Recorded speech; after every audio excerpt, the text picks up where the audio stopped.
வணக்கம் நண்பா. The greatest of all time official அப்டேட்னு சொல்லலாம். The greatest of all time North America, UK மற்றும் ஐரோப்பா டிஸ்ட்ரிபியூஷன் ரைட்ஸ் அம்சினி என்டர்டைன்மெண்ட் அப்படின்னு ஒரு நிறுவனம் வாங்கியிருக்காங்க. அதே போல் நார்த் அமெரிக்காவில் ரிலீஸ் பண்ணுறது அம்சினி என்டர்டைன்மெண்ட், யூகே மற்றும் ஐரோப்பாவில் ரிலீஸ் பண்ணுறது அம்சினி என்டர்டைன்மெண்ட், ஐம்சா என்டர்டைன்மெண்ட்டுடன் அசோசியேஷன் அப்படின்ற மாதிரி அஃபிஷியலாக சொல்லியிருக்காங்க. The greatest of all time next update July மந்தில் வெளியாக போகிறது அப்படின்ற மாதிரி சொல்லியிருந்தா. அது நெக்ஸ்ட் அப்டேட் டீசராக தான் இருக்க வாய்ப்பு இருக்குது அப்படின்ற மாதிரியும் சொல்லியிருந்தா. டீசர் வெளியாகுமான ஒரு டவுட். ஏன்னா ட்ரெய்லரு ஆகஸ்ட் 24 வெளியாகும் அப்படின்ற மாதிரி ஒரு நியூஸ் போயிட்டு இருக்கு. என்னன்னா வெங்கட் பிரபு ஆகஸ்ட் 24 தேதி கோட் அப்டேட்ஸ் சொல்கிறேன் அப்படின்ற மாதிரி ஒரு வீடியோ வெளியிட்டிருக்காங்க. அந்த வீடியோ சோசியல் மீடியாஸ்லாம் நிறைய பேர் ஷேர் பண்ணிட்டு இருந்தாங்க. அதை வச்சு கோட்டு படத்துக்கான ட்ரெய்லர் ஆகஸ்ட் 24 தேதி வேலையாக போகிறது அப்படின்ற மாதிரி சொல்லிட்டு இருக்காங்க. அது இருக்க வாய்ப்பு இருக்குது அப்படின்னு தான் சொல்லணும். ஏன்னா செப்டம்பர் 5 தேதி படம் ரிலீஸ் ஆக போகிறது. படம் ரிலீஸ் ஆகிறதுக்கு கிட்டத்தட்ட 10 நாட்கள் மட்டும்தான் இருக்குது. அப்படி இருக்கிறப்ப ட்ரெய்லராக தான் இருக்கும் அப்படின்னு நினைக்கிறேன். டீசரும் ட்ரெய்லரும் இருந்துச்சு அப்படின்னா நான் ஏற்கனவே சொன்ன மாதிரி அடுத்த மாதத்தில் வெளியாகும். இல்லை ட்ரெய்லர் மட்டும் இருந்துச்சு அப்படின்னா ஆகஸ்ட் 24 தேதி ட்ரெய்லர் அப்டேட் இருக்க வாய்ப்பு இருக்குது. சரி, எல்லாத்தையும் வெயிட் பண்ணி பார்ப்போம். கோட்டு படத்துக்கான பெரிய அப்டேட் அடுத்த மாதத்தில்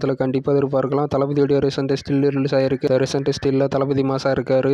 தளபதி இன்று 10th மற்றும் 12th ஸ்டூடெண்ட்ஸை மீட் பண்ண போறாரு. கல்வி விருது வழங்கும் நிகழ்ச்சி நடைபெறும் ராமச்சந்திரா கன்வென்ஷன் சென்டருக்கு தளபதி வருகை. 21 மாவட்டங்களில் உள்ள தொகுதிகளில் முதல் 3 இடங்கள் பிடித்த மாணவ மாணவிகளுக்கு தளபதி 5000 ஊக்கத்தொகை மற்றும் பாராட்டு சான்றிதழ் வழங்குகிறார் அப்படின்ற மாதிரி நியூஸ் வந்துட்டு இருக்கு. நான் இவ்வளோ ஃபாஸ்ட்டாக பேசுகிறேன் அப்படின்னா தளபதியுடைய வீட்டுக்கு வெளியே நிறைய பேர் வெயிட் பண்ணுறாங்களா, தளபதி எப்போ வர போறாரு இந்த நிகழ்ச்சிக்கு அப்படின்னு. இந்த வீடியோ அப்லோட் பண்ணுற டைம்லையும் தளபதி வந்திருக்கலாம் இந்த நிகழ்ச்சிக்கு. அதுக்காக தான் நான் இவ்வளோ ஃபாஸ்ட்டாக சொல்கிறேன். ஓகே தான் நண்பா சொல்லுறது. தளபதி என்ன பேச போறாரு 10th மற்றும் 12th ஸ்டூடெண்ட்ஸ் மீட் பண்ணும்போது எல்லாத்தையும் வெயிட் பண்ணி பார்க்கலாம். ஓகே தான் நண்பா சொல்லுறது. இந்த சேனலை மறக்காம சப்ஸ்கிரைப் பண்ணிடுங்க. தளபதி பற்றின எல்லா அப்டேட்ஸும் வரும். வீடியோ பிடிச்சிருந்தா லைக் பண்ணுங்கள், ஷேர் பண்ணுங்கள். ஓகே, நன்றி நண்பா.